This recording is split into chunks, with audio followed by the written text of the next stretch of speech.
Some people don't just drain your energy, they sabotage your destiny. Kant once said, "Out of the crooked timber of humanity, no straight thing was ever made." But what he meant wasn't to reject humanity, it was to understand it.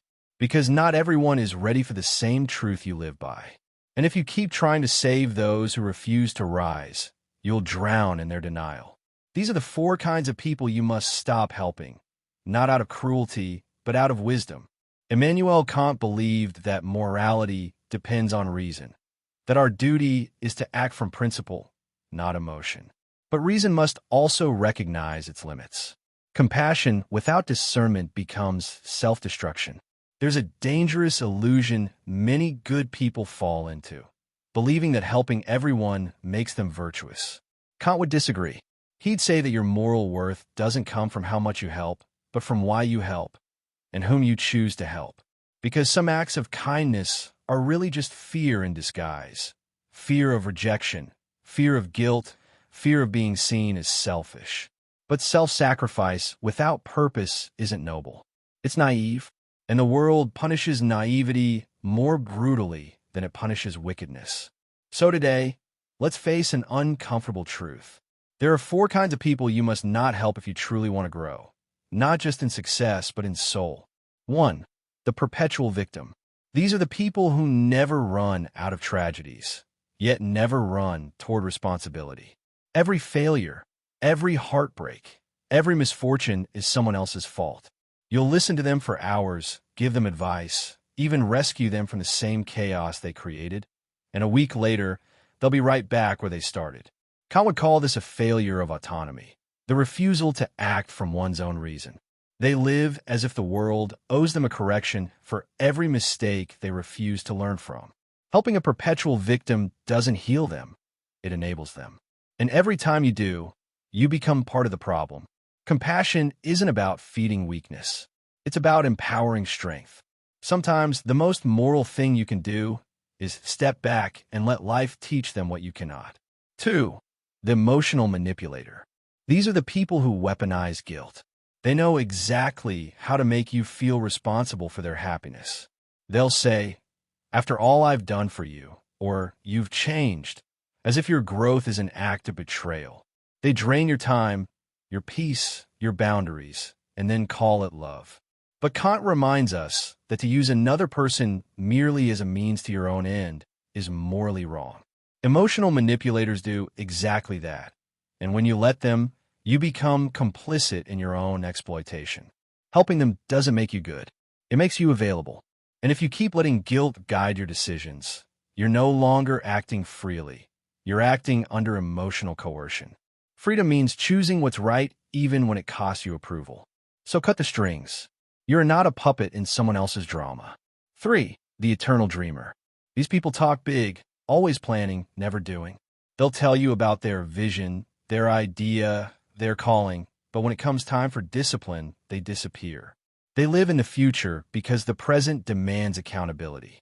Kant believed that good intentions are meaningless without moral action. The will is everything. Not desire, not words, but the decision to act from duty. When you keep supporting dreamers who never move, you become their crutch. You carry their weight while they romanticize their stagnation. Stop trying to motivate those who refuse to self-motivate. Your energy is sacred, and the more you invest it in the uncommitted, the less you have for your own purpose. Let them learn the weight of inertia. Let their silence teach them what no speech ever could. 4. The secret competitor. This one hurts the most because it's usually someone you love. They cheer for you publicly, but quietly envy you. They copy your ideas, undermine your confidence, and celebrate your failures with a smile that doesn't quite reach their eyes. Kant said envy is a violation of moral duty. It denies another person their right to dignity. The secret competitor can't celebrate your success because it reminds them of their own inaction. Helping them is like watering a snake. It only grows stronger until one day it bites. Stop giving your blueprints to those who secretly hope you fail. Your kindness won't change them. Your distance might. Because real friends don't compete with your purpose, they protect it. 5. The chronic excuse maker. Every failure is someone else's fault. Every shortcoming has a story. They're always about to start, but life, luck, or other people keep getting in the way. Kant would call this the abdication of duty. When you keep helping them, you reinforce their false belief that words substitute for will. Stop listening to potential that never becomes performance. You cannot save someone who confuses talking with doing. 6. The energy vampire. They don't steal your time. They steal your spirit. You leave every conversation with them feeling smaller, duller, more anxious. They live off drama, not peace, feeding on emotional chaos. Kant might not have called them energy vampires, but he warned that the company we keep shapes the state of our reason. If your environment is toxic, your thoughts will rot in silence. Protect your mental space. Not everyone deserves access to your inner calm. 7. The moral hypocrite. They preach virtue but practice vice. They speak of fairness, but twist it when it no longer serves them. They quote moral law when it benefits their ego, and forget it when it demands sacrifice. Kant despised hypocrisy because it violates the categorical imperative, the idea that moral law must apply equally to all. You cannot help someone who uses morality as a weapon instead of a mirror. They don't seek truth, they seek power through pretense. Distance yourself from those who act holy but live hollow. Their presence will corrupt your sincerity faster than their words can impress you. 8. The emotional addict. These are people addicted not to substances, but to emotional chaos. They thrive in crisis because peace feels too quiet. They sabotage stability just to feel alive again. Kant would see this as a surrender of reason to impulse, the ultimate loss of freedom. No matter how much you comfort them, they'll always find a new problem to panic about. They confuse intensity with intimacy and drama with meaning. Helping them doesn't save them. It feeds their addiction. Sometimes the only way to love them is to let them confront the silence they fear. The Kantian truth. Kant's moral philosophy is built on one core idea. Intention determines worth. You can do the right thing for the wrong reason, and that makes it wrong. Helping everyone doesn't make you moral. It makes you unwise. And wisdom is the higher form of goodness. When your help becomes self-betrayal, it's no longer virtue.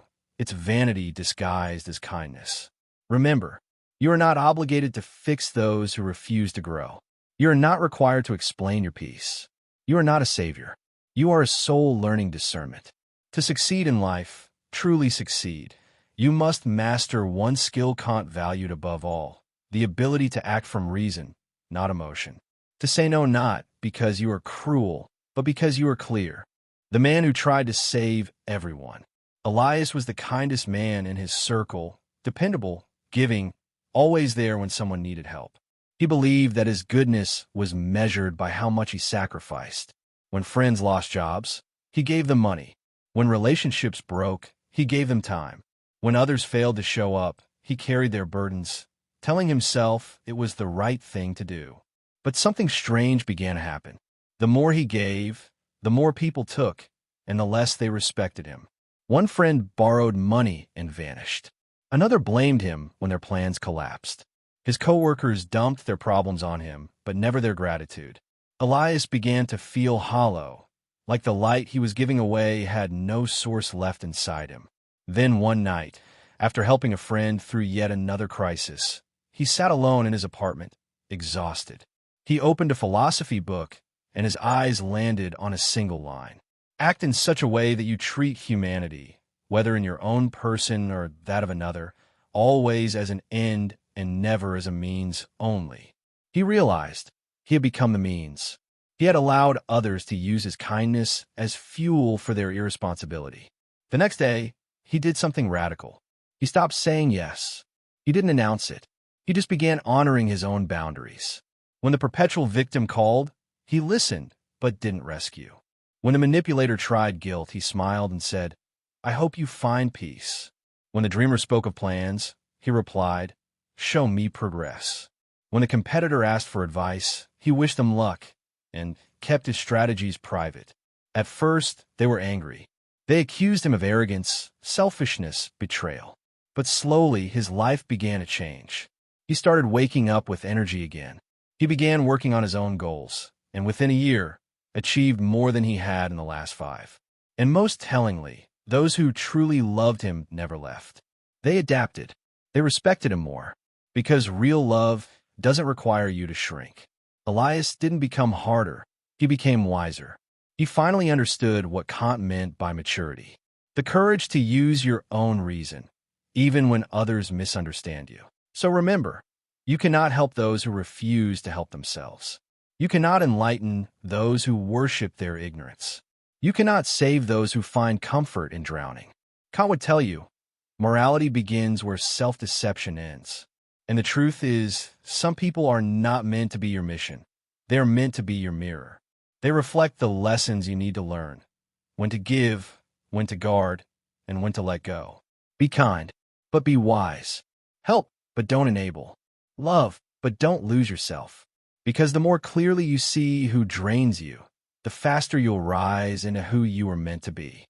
If this message woke something in you, if you recognized even one person you've been trying to save at the expense of your peace, it's time to reclaim your energy. Comment below one boundary you're ready to set this week. Hit subscribe to join a movement of thinkers, feelers, and seekers walking the path of Immanuel Kant, one truth at a time. Remember, you are not here to save everyone. You are here to live wisely, act freely, and walk in reason.